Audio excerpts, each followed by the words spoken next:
Welcome to Truck and Talk, the podcast where we put the logistics industry in drive and take you behind the scenes of what keeps freight moving. Today on the driver's seat, we're unlocking the world of freight brokerage with someone who lives it every day, Tyler Passmore, the vice president of sales at MVT Logistics. We'll be talking about what freight brokerage actually is, how MVT Logistics helps customers move freight efficiently, and what it takes to build trust in an industry where things move fast and sometimes get complicated. From navigating tariffs to dodging double brokering scams, Tyler's going to break down how strategy, experience, and the right tools make all the difference. But first, let's fuel up with Fuel for Thought, where we break down the most important headlines impacting the freight and logistics world. Before we dive too deep into freight brokerage itself, Tyler, we want to kick off each episode with a segment that we call Fuel for Thought, where we touch on some of the big issues moving the industry right now. And since you're in the thick of freight brokerage, we'd like to get your take on a couple of things. Hope you're ready for this. Absolutely. Yes, ma'am. So, there's been a lot of buzz recently around freight fraud, which especially double brokering. So I read that losses across the industry hit over $450 million last year, which is just wild. So I want to get your perspective on how big of a problem this is right now and what are you and your team at MVT doing about it? Yeah, I'd say it's one of the biggest issues facing our industry right now. And it happens on a multitude of levels. So you have identity theft essentially, and it's happening in all different parties. There are people that are trying to act like and look like they're brokerages who are going out and taking freight with no intent to ever see that freight delivered. Mm. These brokers, so called, go and pick it up and then it's never to be seen again. There's people that go out and pretend that they're shippers. Their email address looks exactly the same as somebody who works for that company, slightly different, one level's off, and then they miss it, and all of a sudden you have somebody go into a shipper, it's all the correct PO information, they release it, the freight's gone, and it's never to be seen again. So it's something that on all different levels we're having to stop constantly, and we'll call certain carriers and be like, hey, just want to let you know somebody's posting as you, your identity's been stolen, and they have no idea. They're like, how can you help me? And we, tell them to reach out to the police. You have to file something on it, but there's really nothing you can do. And they have no idea where it came from. So it's something that we're trying to be more vigilant about. And a lot of it comes down to slowing down. If something doesn't look right or feel right, reach out and double check. Nobody's ever going to blame you for, double checking and making sure stuff's correct. But what they will blame you for is their freight disappearing and you being responsible for it. So there's a lot of preventive measures just on the day to day with our people. But one thing that I would say has been a game changer for us is we signed up for Go Highway. It's a service that is top notch in the industry. It goes through and verifies these carriers, makes sure that there's no reports on them, and it gives us the most insight that we can possibly get. And it's constantly running in the background. So if there's something that happened yesterday, it's going to pop up and we'll see it today, inspections and stuff like that. So that's really been a game changer for us. It's allowed us to have a lot of this stop. And then we can go and tell our customers that your freight's protected, for the carrier's backs as well, that we're making sure that you're the right person for this job. So it's been something that's really given us that level up, I feel like, in the industry, and something that's been a great partnership for us. Wow, that's really great. It sounds like these are things that people just really need to, like you said, be vigilant about and making sure that they're checking things to make sure that they're not sending freight out before double checking that it's the right person. Exactly. And it starts at the shipper, with the carrier that's coming to pick up, making sure they have all the correct information, because a lot of times you'll see that they use paperwork sometimes from 4 or 5 years ago. Mm. So it looks somewhat legit, but if you look at the dates, they're off. And it's something that used to be just domestic, right? So we'd be, starting to stop scam within the country, but it's grown to like a worldwide thing. A lot of stuff's coming in from Eastern Europe now that are hosting fake IP addresses, getting involved for it. So it's not just a domestic thing anymore. It's the attacks are coming from all over the world, and it's getting really intelligent. They're constantly learning new ways to go about doing it. Very well thought out, and it's something that as soon as you find one of the loopholes to close up, there's two other areas of how they're impersonating somebody else. So it's something where it hasn't stopped. It doesn't seem to be slowing down. They're just getting more intelligent with it, and so until there's a big push, industry wide to stop it, I don't really see it slowing down anytime soon, sadly.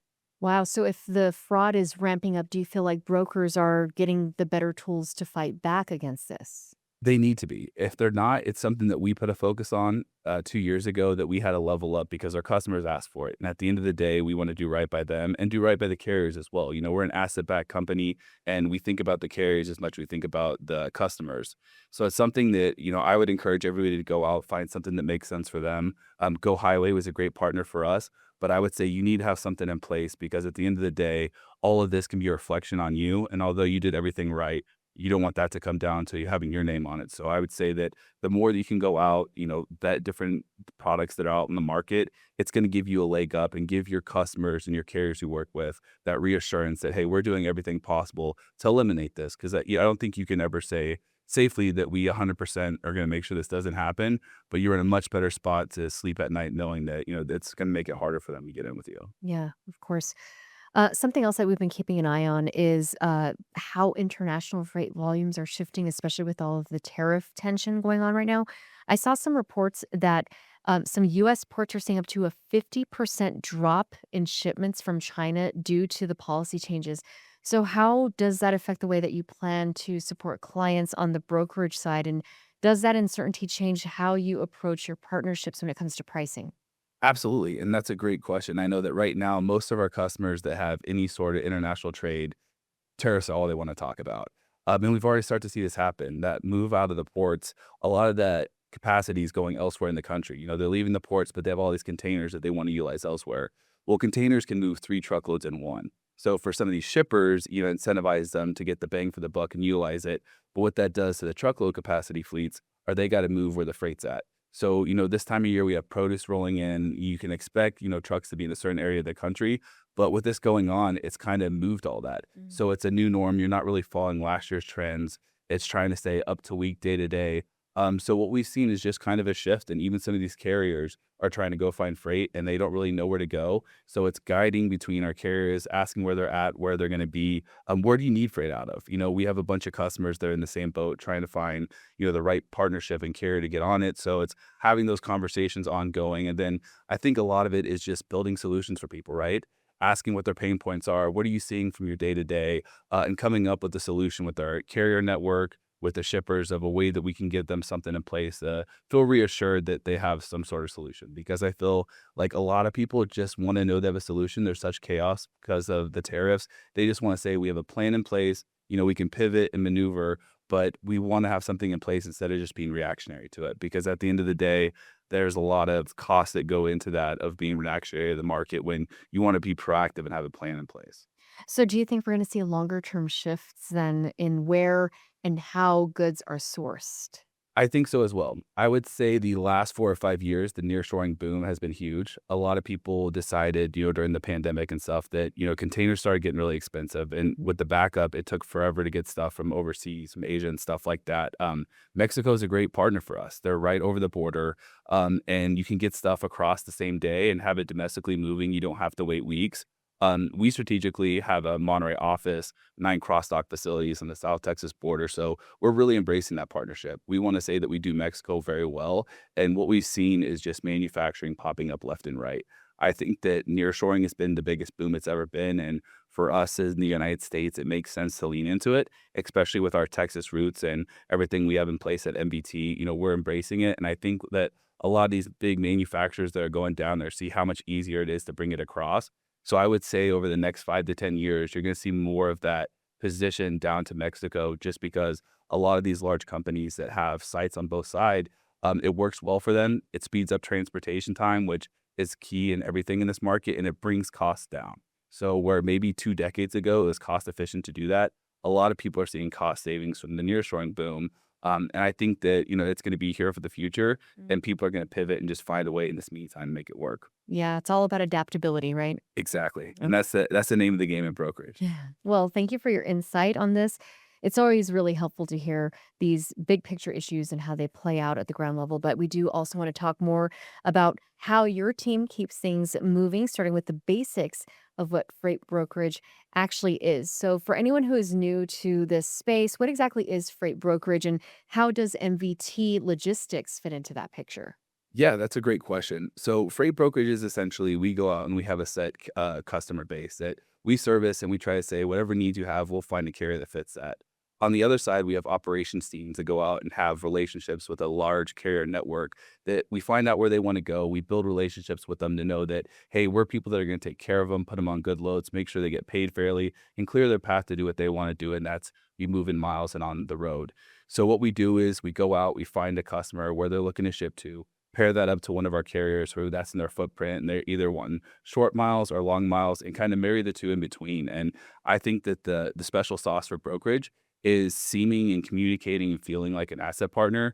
When you have assets in place, you have visibility to where the truck's at, you can communicate better. Sometime with brokerages, people think that, as the intermediary party, we kind of check out and all the stuff they're getting is playing phone tag and coming late. So something that we want to do as a brokerage that I feel like makes us feel like that and is, a step above is how we build SOPs around each customer. It's not a one size fits all. We want to hear what your needs are, ask a lot of questions. What are your pain points? And build a SOP for each customer around it to what makes it work for them. And then in doing so, we can make it feel like the best of both worlds. You have the aggressive pricing going to whatever carrier is going to make the most sense and that, they're trying to get a backhaul. So they might give you a better rate. So you get the aggressive pricing, but you get the communication as if you had your own dedicated asset fleet with 20, 30 operations people built in. So we really want to be the extension of people's supply chain team.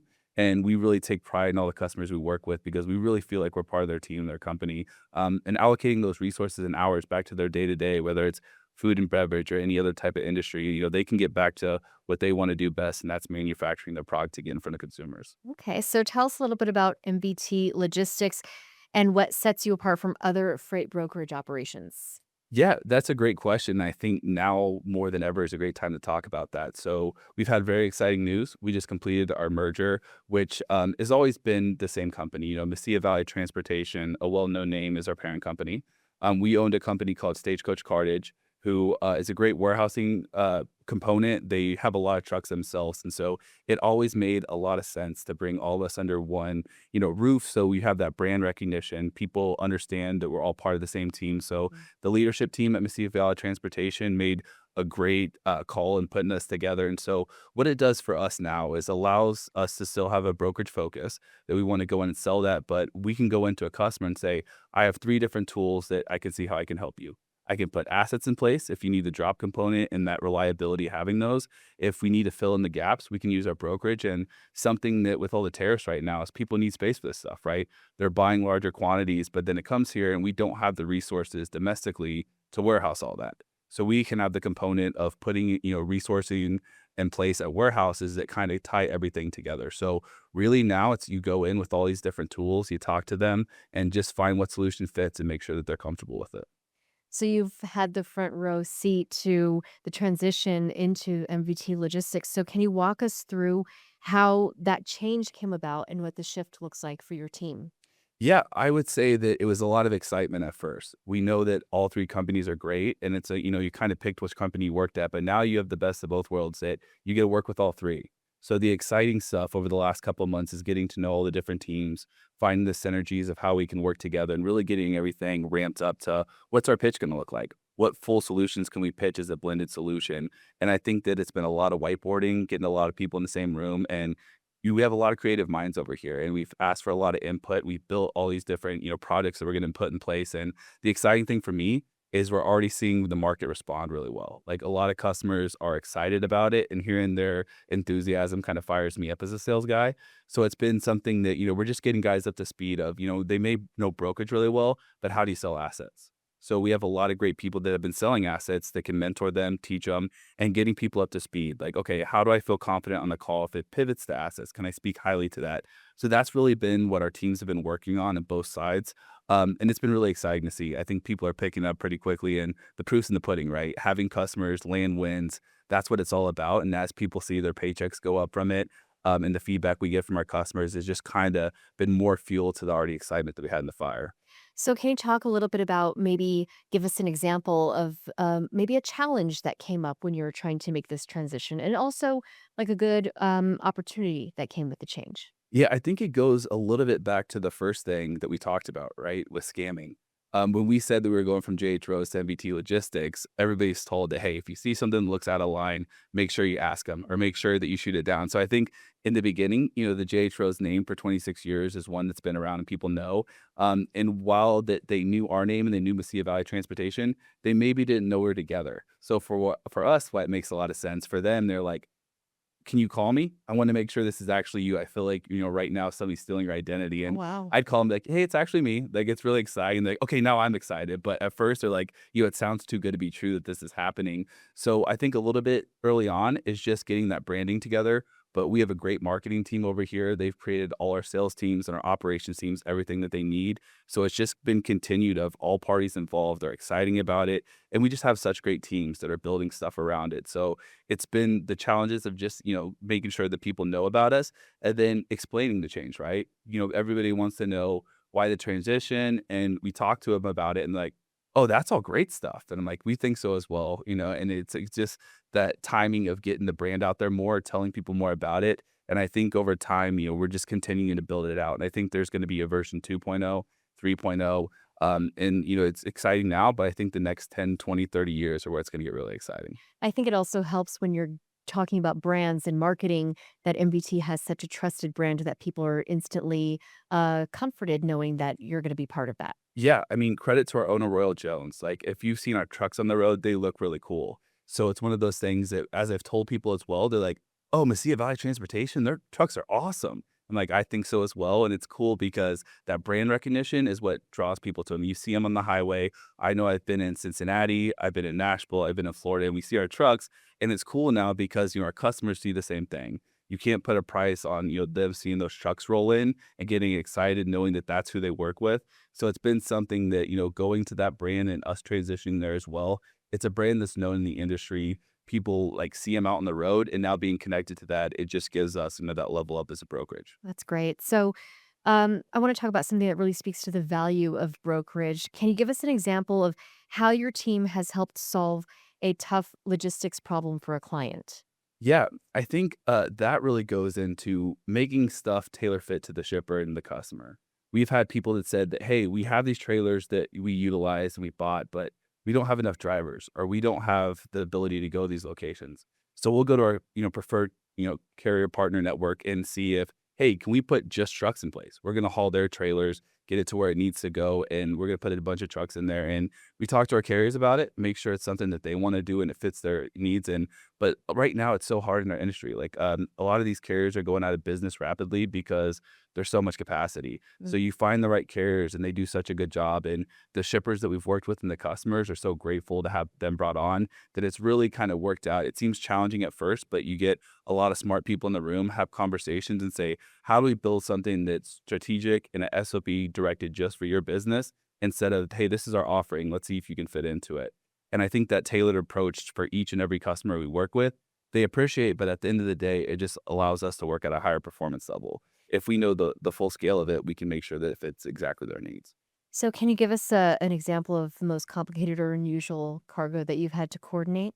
Yeah, I would think that we're a little bit different. And if we can help a customer and we can do it in a place that doesn't have a lot of liability in it, we're willing to take it on because we want to be that partner that goes the extra mile. So we moved live bees, which is always kind of funny because you think are people in bee suits going to need to be doing stuff like that, but live bees is one. We move a lot of wind turbines. We've moved cars. I mean, we've moved a lot of unusual stuff, and that's what's fun in this job, right? Your day to day isn't always the same. You have people that ask for wild stuff, and you just come up with somebody who's willing to take it on with you, and it's a new challenge and something new for the portfolio. Okay, so I know all of us have seen the wind turbines being moved on the freeway.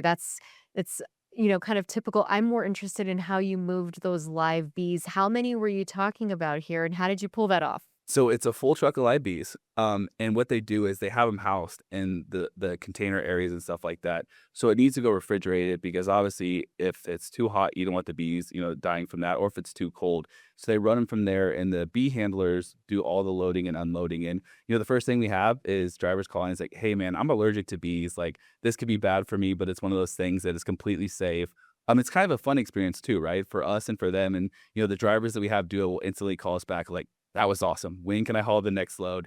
And it's credit to our shippers as well, is that they have so many processes in place for the safety of their people, for the safety of our drivers, that it kind of is a new thing that you're seeing. Like, oh, this opens the door. I guess we can move YBs now. But it was one of those things that until you do it, it's not something that I would really say that we're putting into a pitch of, hey, this is what we want to do. But it's, a solution that you figure out by going the extra mile and ends up being, the fun in this job again to take stuff like that on. Wow, that is very interesting. I never would have thought about all of that. That's very creative how y'all handled that. Yeah. So, in such a fast-moving environment, what qualities do you think make a great broker and a great brokerage team? Yeah, I think there's a couple, things that go into that. I think you need to be relentless with your work ethic. You need to go in each day and deliver what our customers and shippers are looking for. I think that you need to be curious. You need to ask great questions instead of just, having a conversation, asking where you think the most value is asking them, is what's valuable to you? What could we build in to make your job easier, reallocate time back to your day? So that curiosity of making sure you're asking the right questions. And then I think being a sponge, like you'll learn something different from every shipper, every customer, every carrier. It's learning from the industry, following trends in the industry, so you can be a content expert. I tell all our guys all the time is you need to be their one-stop shop and their content expert that is giving them what's going on in the market, how we're helping other customers and stuff like that. So I would say that that ability to grow your career by with your day-to-day learning from it, putting stuff in place, and always trying to be better. I think that what differentiates brokers is, the broker itself. Like there's great companies, but when they're working with that broker, that's why they do business with you. So making sure that you're sharpening your iron as best as possible, you're going to go out and give them the best experience possible. And that's why they continue to come back. So I think just always, being enhancing and working on what you're doing is what kind of levels that broker up. So, what are some common misconceptions that people have about freight brokerage or logistics in general? Yeah, I would say that the freight brokerage side, we probably get more than the others. There's the ones that think that I just work out of the back of my trunk and that, we're all like a little bit different. But I think that there's also a little bit of a stigma on, they're trying to make the most money off me as possible. When a lot of times that's the opposite, right? We want to make sure that we're servicing them well. And with the way the market's been, it's like, we're having to do hard things, ask carriers to do hard things, and go in at pricing that makes sense to these shippers.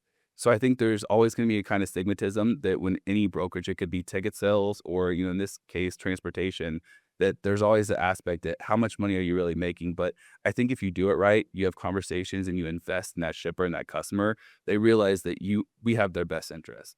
And so I'm looking for a 20-year customer instead of moving 20 loads with them. And I think that the more you do that and transparent you are, the better it gets. Okay, so if someone is looking to get into that side of logistics or maybe even considering working with MVT Logistics, what is one piece of advice that you would give them? I would say be a sponge, work really hard, but go in with an open mind to just get better. A lot of this is trial and error. You're going to lose a lot more from the mistakes that you made, but never make the same mistake twice. Like there's a lot of stuff that's outside our control in this industry, but the more that you learn from it and you make sure, okay, that's not going to happen to me again. I'm going to ask this question to the shipper. I'm going to ask this question to the carrier. Just always improving your trade is going to give you the best mindset to be able to get in the place where you want to be in your career. So I would say, just make sure that you're learning as much as possible, you're doing the right things, and then you lean on the veterans that you have at your company because there's people in our industry that are on our teams that have been doing it for 30 and 40 years. And they've seen all the trends that, the ebbs and flows of things. So making sure you learn from them and put that stuff in place really makes you that all around kind of veteran broker that, I think a lot of people aspire to be. So we were talking off camera before we started rolling about how long you've been doing this. You said you've been doing this for about 3 years. So just wanted to get a little bit of insight from you when I asked you that question about a misconception about brokering and just wondering how you got to where you are. Yeah. So it's kind of funny. I started as a basketball coach. I worked at the University of Kansas as a basketball manager, and I thought Wow. I was going to be the next Bill Self. So I moved to New York City, was making $20,000 a year, realizing you can't really do that in New York City. And I got home and I went to a barbecue with a family friend, and my parents told me, "You're not going to not have a job." So I met somebody who worked at FreightQuote. They told me, you should apply here. It's a great company. Transportation's fun. They were like, "Hey, you've never been in sales before. Do you think that you can do this?" And I'm like, "Well, I have a feeling if I could be this adaptable in coaching, I can make it work." And 15 years later, here I am. I'm hooked, and it's kind of what I want to be doing the rest of my life. Each day is a different challenge. There's new stuff that comes up. But for me, that's what I love to do. I love to problem solve. I love to create solutions. And this job gives you that every day, whether you like it or not. The one thing I always tell our guys is that you're going to put out 7 fires today, and all you can count on is there going to be 7 more tomorrow. So it's just keeping even keeled. And it's something that I look forward to every day. It still gets me fired up, but especially at this point in my career now, I get fired up to see some of our guys get wins. So it's kind of been transitioning to where I wanted to be the guy doing it to now it's creating solutions that our whole company can win on. And that's what really wakes me up and gets me fired up every day. I'm really glad that you talked about your background because I think that also lends to just telling people that, it doesn't matter what your background is, that you can get into something like this. So I'm glad that you opened up about that. Yeah, yeah, and I've seen people come from all kind of different industries that come and been successful here.